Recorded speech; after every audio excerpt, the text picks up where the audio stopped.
প্রধান তিনি ইস্তফা দিয়েছেন। কেন্দ্রীয় শিক্ষামন্ত্রীর পদ থেকে ইস্তফা দিলেন ধর্মেন্দ্র প্রধান।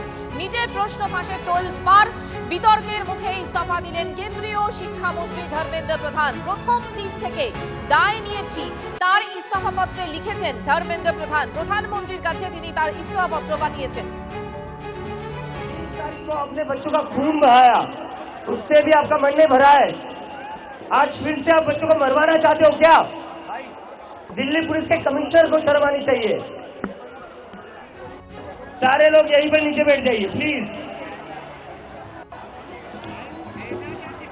सारे लोग नीचे बैठ जाइए please. Please down, please please sit down.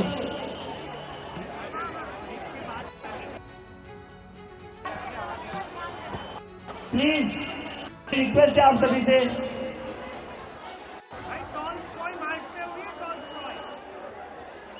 मेरी आप सभी से रिक्वेस्ट है, प्लीज नीचे बैठ जाइए प्लीज।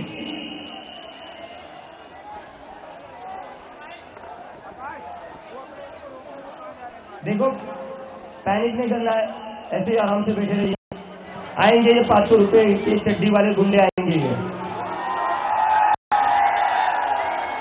इन चड्डी वालों से डरना नहीं है। यहाँ पर हम ऐसे ही शांति से बैठे रहेंगे। हम हमारी तरफ से कोई भी गलत कदम नहीं उठाएंगे। हम हमारी तरफ से कहीं पर भी लॉ एंड ऑर्डर में प्रॉब्लम ऐसी कोई चीज नहीं करेंगे। We have to be really calm and very peaceful, that is our biggest strength. हमारी सबसे बड़ी शक्ति हमारा पीसफुल होना है। हम यहीं पर ऐसे शांति से बैठे रहेंगे, देखते क्या करते हैं। अभी तक नरेंद्र मोदी और अमित शाह बस पुलिस वाले गुंडों से काम चलाते थे, लेकिन अभी आरएसएस के गुंडे भी भेज दिए इन्होंने। तो पुलिस वाले गुंडे भी आ जाए, आरएसएस वाले गुंडे भी आ जाए, ये प्रोटेस्ट खत्म नहीं होगा। बैठ जाइए शांति से।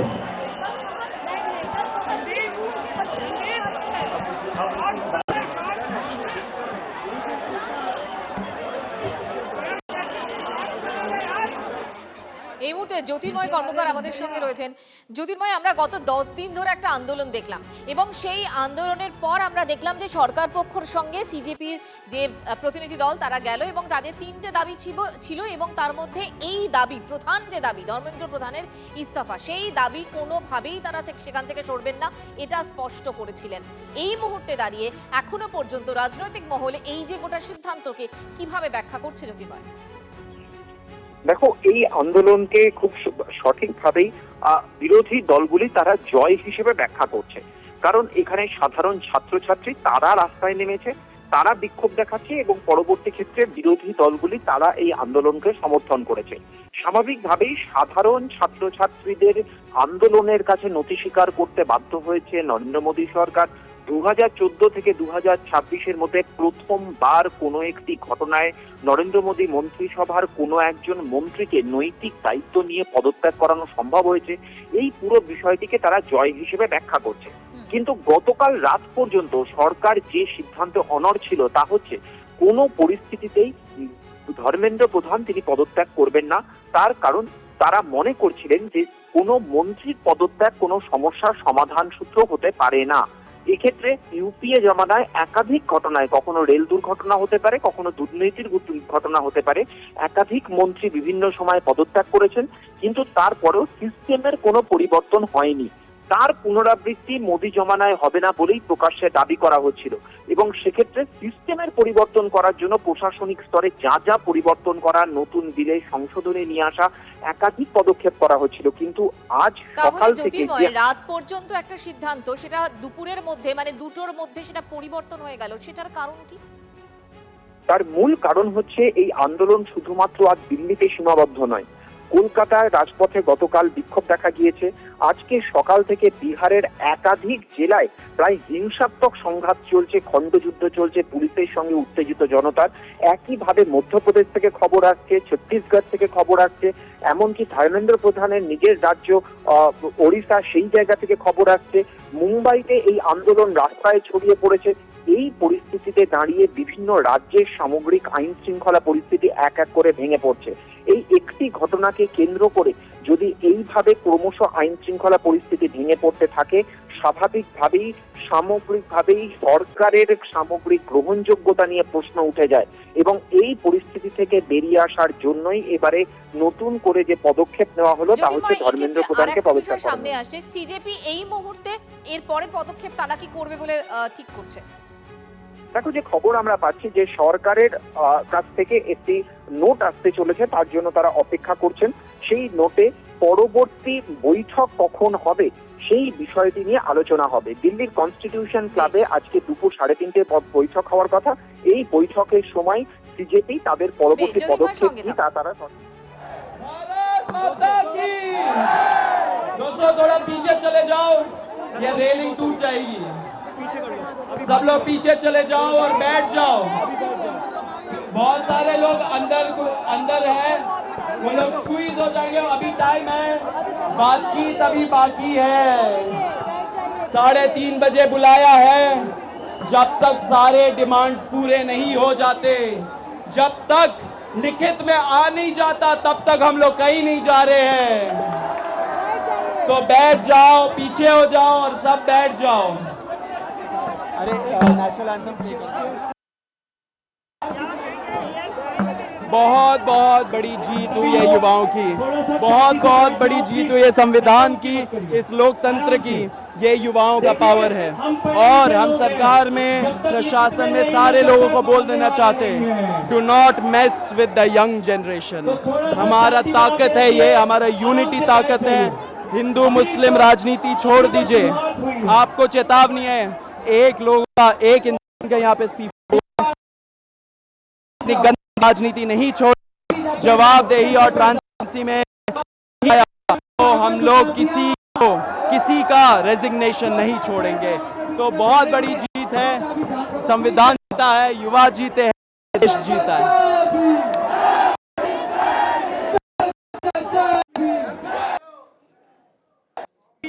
ধর্মেন্দ্র প্রধান কেন্দ্রীয় শিক্ষামন্ত্রী, তিনি ইস্তফা দিয়েছেন এবং ইস্তফা পত্রে তিনি যে বিষয়গুলো লিখেছেন অত্যন্ত গুরুত্বপূর্ণ। তিনি লিখেছেন যে প্রথম দিন থেকে দায় নিয়েছি। তিনি লিখেছেন তিনি ভারাক্রান্ত ছিলেন। শুধু তাই নয়, যুবশক্তিকে দেশের ভবিষ্যৎ হিসেবেও তিনি উল্লেখ করেছেন। তিনি বলেছেন যে তরুণদের ফাঁসানোর চেষ্টা যে কুচক্রিকা করেছেন তাদেরকে ছাড়া হবে না। ঠিক এই জায়গায় আমার প্রশ্ন, আমাদের সঙ্গে এই মুহূর্তে পলিটিক্যাল এক্সপার্ট সুকান্ত ঘোষ রয়েছেন। সুকান্তবাবু, আপনার কাছে আমার প্রশ্ন সেটা হচ্ছে এই মুহূর্তে শিক্ষামন্ত্রী পদত্যাগ করলেন। সিজেপি যারা এই আন্দোলন করছিলেন, ককরোচ জনতা পার্টি, তারা বলছেন, তাদের মুখপাত্ররা বলছেন যে এটা গণতন্ত্রের জয়, যুবশক্তির জয়। তাদের একটা শর্ত পূরণ হয়েছে, বাকি দুটো শর্ত তারা যতক্ষণ না পূরণ হচ্ছে তারা বলছেন যে তারা তাদের আন্দোলন চালিয়ে যাবেন। তাহলে এই মুহূর্তে তাদের অবস্থান কি এবং ধর্মেন্দ্র প্রধান এবং তথা কেন্দ্রীয় সরকারের অবস্থান কি? সিচুয়েশনটা পলিটিক্যালি কোন জায়গায় তাহলে এই মুহূর্তে দাঁড়িয়ে? দেখো, মানে সরকার কিন্তু অত্যন্ত, তুমি দেখেছো নরেন্দ্র মোদী নিজে এসে সোশ্যাল নেটওয়ার্কিং সাইটে তার কিন্তু বক্তব্য রেখেছিল এবং তারপর থেকে দেখবে পুরোটাই প্রথম দিকে ছাত্রদের উপর যখন যন্তর মন্তরে বা এই ককরোচ জনতা পার্টির যারা সদস্য তাদের উপরে কিন্তু লাঠিচার্জ হয়েছিল, কিন্তু তারপর দেখবে পরবর্তীকালে যেভাবে তোমাদের প্রতিনিধি বলছিলেন যেভাবে ছড়িয়ে পড়ছে এই আন্দোলন, ওড়িশা থেকে মুম্বাই থেকে শুরু করে সর্বত্র, এবং বিভিন্ন জায়গায় ককরোচ পার্টি নিজেদের ছোট্ট ছোট্ট জায়গায় তাদের কিন্তু মানে হোয়াটসঅ্যাপ, ফেসবুকে একটা অর্গানাইজেশন খুলে ফেলেছে স্থানীয়ভাবে। সেখান থেকে সরকারের অবস্থানটা পরিষ্কার। সরকার চাইছে না এই অবস্থায় কোনোভাবেই তাদের যে রাজনৈতিক স্থিতাবস্থা সেটা বিঘ্নিত হয়। তার জন্য তারা অন্তত একটা সেফ গার্ডে খেললেন এবং কেন্দ্রীয় শিক্ষামন্ত্রী ইস্তফাটা আগে দিলে হয়তো এতটা বড় জায়গায় যেত না, কিন্তু যেটা হচ্ছে ন্যাশনাল টেস্টিং এজেন্সি, এটাকেও তারা চাইছে কোনোভাবে এটা উঠে যাক, সেটাও কিন্তু দাবি রয়েছে ওদের। সুতরাং তাদের সঙ্গে এই যে বৈঠকটা হবার কথা, এই বৈঠকে অন্তত ফুটে উঠবে। কিন্তু এটাও ঘটনা যে ধর্মেন্দ্র প্রধানের ইস্তফার পর নাড্ডা সহ যে কেন্দ্রীয় মন্ত্রী তারা যে এই ককরোচ জনতা পার্টির সঙ্গে মানে এই যে সাক্ষাৎ করছে, তার কিন্তু একটাই কারণ, এই আন্দোলনটা সেই পর্যায়ে পৌঁছে গিয়েছে যেখানে কিন্তু সার্বিকভাবে রাজনৈতিক ব্যবস্থা।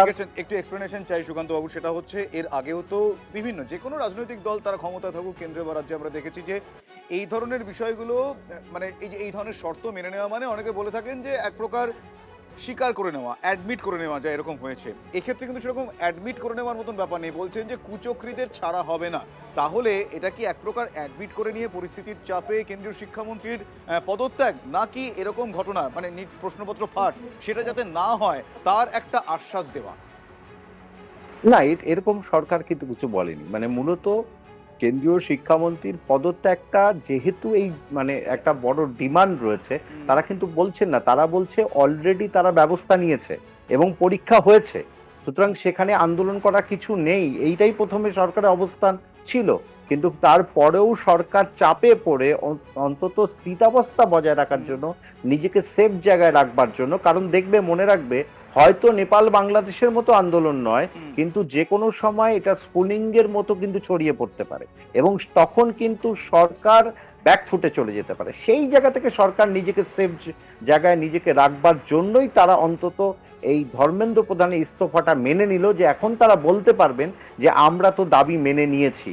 কারণ এই আন্দোলনটাকে যদি তারা পাত্তাই না দিত, তাহলে আজকে ইস্তফাটা দেখা যেত না। বুঝতে পেরেছি আপনার, তবে এটাও ঠিক বুঝতে পেরেছি এই মুহূর্তে পরিস্থিতির চাপে পড়ে এক প্রকারের স্ট্র্যাটেজিক ডিসিশন বলে বিশেষজ্ঞরা মনে করছেন। ধন্যবাদ।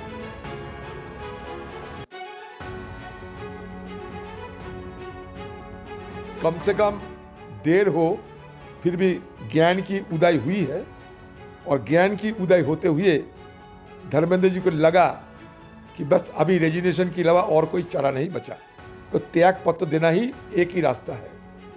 और ये बात हम लोग शुरू से ही कहते आ रहे हैं। अगर शुरू पहले ही ये नतीजे में पहुंचते सरकार और धर्मेंद्र प्रधान जी, तो इस तरह की पिलेट गान चलाने की जरूरत नहीं होती, टीयर गैस चलाने की जरूरत नहीं होती, खून नहीं बहाते और इतना जख्मी नहीं होती, चाहे पुलिस वाले हो, चाहे प्रदर्शनकारी हो, जो भी हो। मैं ये जरूर मानूंगा कि ये आंदोलनकारियों की और आंदोलनकारियों के साथ देने वालों की, सबकी ये जीत हुई है। सरकार खुले आम अपना पराजय स्वीकार कर ली है।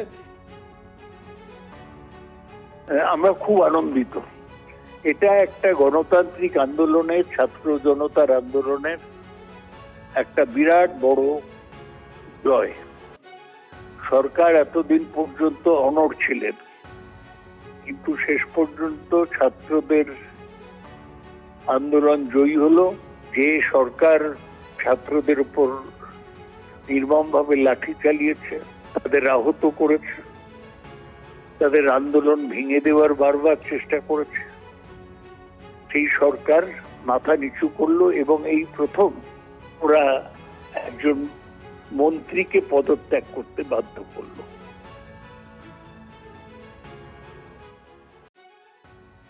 ধর্মেন্দ্র প্রধান ইস্তফা দিয়েছে, এটা যথাযথ হয়েছে। সেই যখন ইস্তফা দিল, কেন কেন্দ্রীয় সরকার বাহানা করে, তালবাহানা করে ছাত্রদের উপরে লাঠিগুলি চালিয়ে যুদ্ধ ঘোষণা করলো, কেন? এই দায়িত্বটা কিন্তু কেন্দ্রীয় সরকারকে নিতে হবে। আজকের এই সিদ্ধান্তের মধ্যে দিয়ে পরিষ্কার হয়ে গেল, ছাত্রদের দাবিটা ছিল যথাযথ, কেন্দ্রীয় সরকার অবস্থান ছিল বেঠিক। ফলে সেই কেন্দ্রীয় সরকারের বেঠিক অবস্থান নিয়ে যারা ছাত্রদের উপরে লাঠিগুলি চালিয়েছে, তাদের বিরুদ্ধে ব্যবস্থা নিতে হবে, অন্য রাজ্যেই হোক আর পশ্চিমবাংলাতেই। একটা দ্বান্দ্বিক পরিস্থিতির সৃষ্টি হয়েছিল এবং সেই জায়গায় দাঁড়িয়ে সারা ভারতবর্ষের মানুষ চাইছিলেন এই পদত্যাগটি। এই পদত্যাগ করেই কি সমস্ত সমস্যার সমাধান হবে? তা তো নয়। অর্থাৎ এই বিষয়গুলি হচ্ছে গণতন্ত্রের একটা প্রতীকী বিষয়। এবার সেই জায়গায় আমাদের যে কেন্দ্রের সরকার, তারা দেখালেন যে তারাও মাথা নত করতে জানেন, যেটা গণতন্ত্রের পক্ষে অত্যন্ত গুরুত্বপূর্ণ।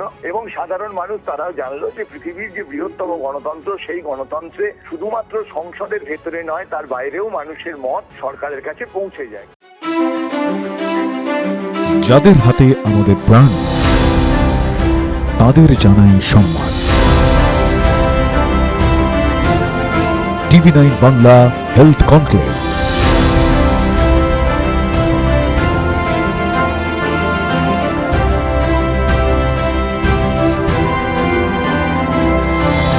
স্বাস্থ্য পরিষেবায় সেরার সম্মান। TV9 বাংলা সুস্বাস্থ্য। চোখ রাখুন TV9 বাংলায়।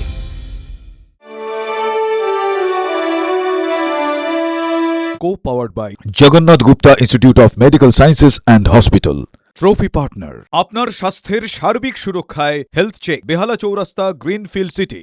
নলেজ পার্টনার পরীক্ষায় ভালো রেজাল্ট মানে কথাও কাহিনী প্রকাশনী। Special partner IQ city knowledge and health campus Durgapur.